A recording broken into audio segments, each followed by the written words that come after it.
सर्वसामान्यांच्या हक्काचा आवाज जागर जनस्थान।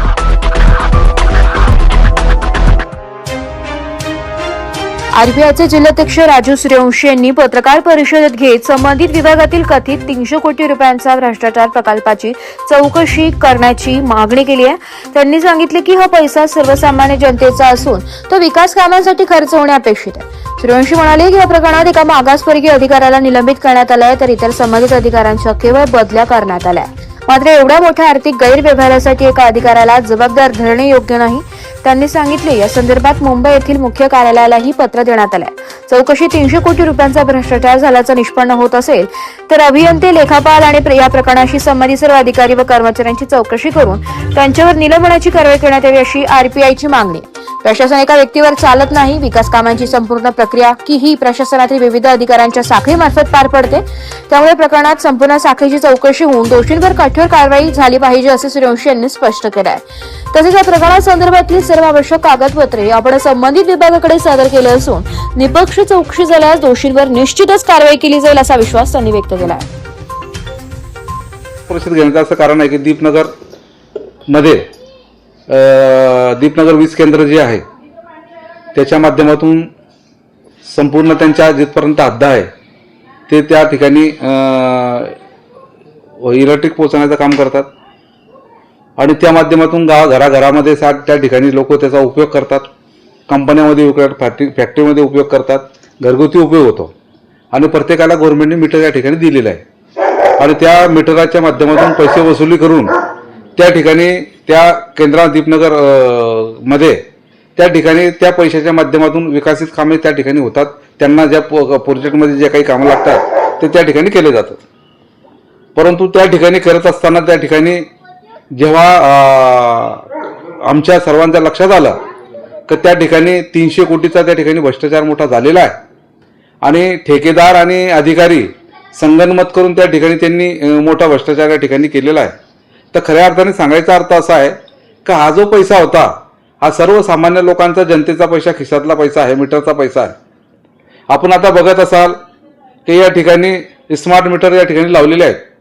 या स्मार्ट मीटरच्या माध्यमातून या ठिकाणी शासनाच्या माध्यमातून, ठेकेदाराच्या माध्यमातून या ठिकाणी सरस लूटमार या ठिकाणी चालू आहे आणि त्याच लूटमारीचा पैसा लूटमार करून या ठिकाणी दीपनगर प्रशासन या ठिकाणी पैसा त्या उपयोग करण्याचा प्रयत्न या ठिकाणी करतोय। आज बरेच लोकांची बोंबाबोंब आहे की त्या मीटरमध्ये 3 पट या ठिकाणी बिल येत आहे। अशा पद्धतीने हा भोंगळा कारभार या ठिकाणी चालू आहे।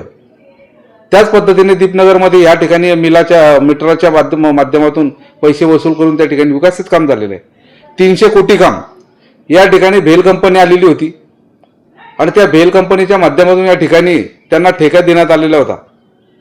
त्या ठिकाणी दीपनगरला जे लागणारे प्रोजेक्ट उभे करायचे, परंतु झालं असं की त्यांचं काम पूर्ण झाल्यानंतर त्यांनी जे प्रोजेक्ट उभे केलेले होते त्या प्रोजेक्टचा सहारा घेऊन या ठिकाणी त्यांनी जे प्रोजेक्ट 100% करून त्यांच्या हँडओव्हर केला होता, तर यांनी त्याच्यावर काय केलं, जे त्यांनी 100% काम पूर्ण केलेले आहे यांनी या ठिकाणी त्यांच्या दीपनगरच्या माध्यमातून या नवीन काम सुरू केलं बुवा आणि हे काम पूर्ण आम्ही या ठिकाणी केलं अशा पद्धतीने 300 कोटीचं भ्रष्टाचार ठिकाणी केलेलं आहे।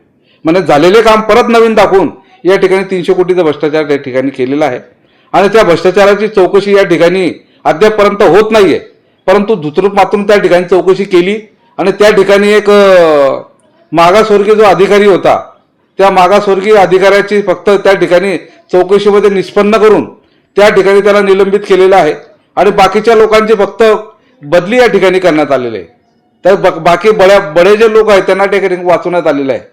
तर आमची मागणी अशी होती, आम्ही पत्र दिलेलं होतं, दीपनगरमध्ये पत्र दिलं, आम्ही बॉम्बेला त्यांच्या हेड ऑफिसला पत्र दिलं की ह्या जर चौकशीमध्ये आपल्याला निष्पन्न झालेले आहेत का 300 कोटीचा भ्रष्टाचार झालेला आहे, तर आमचं म्हणणं असं होतं की या ठिकाणी इंजिनियर पासून, अकाउंटंट पासून तर सीए पर्यंत या ठिकाणी जेवढ्यांचे त्या फाईलचे संबंध असतील, त्याचे संबंध असतील, त्यांना निलंबित सस्पेंड केलं पाहिजे। एका माणसाला सस्पेंड करून चालणार नाही, प्रशासन एका माणसावर चालत नाही, एका माणसाच्या म्हणण्यावरून त्या ठिकाणी काम झालेलं नाहीये।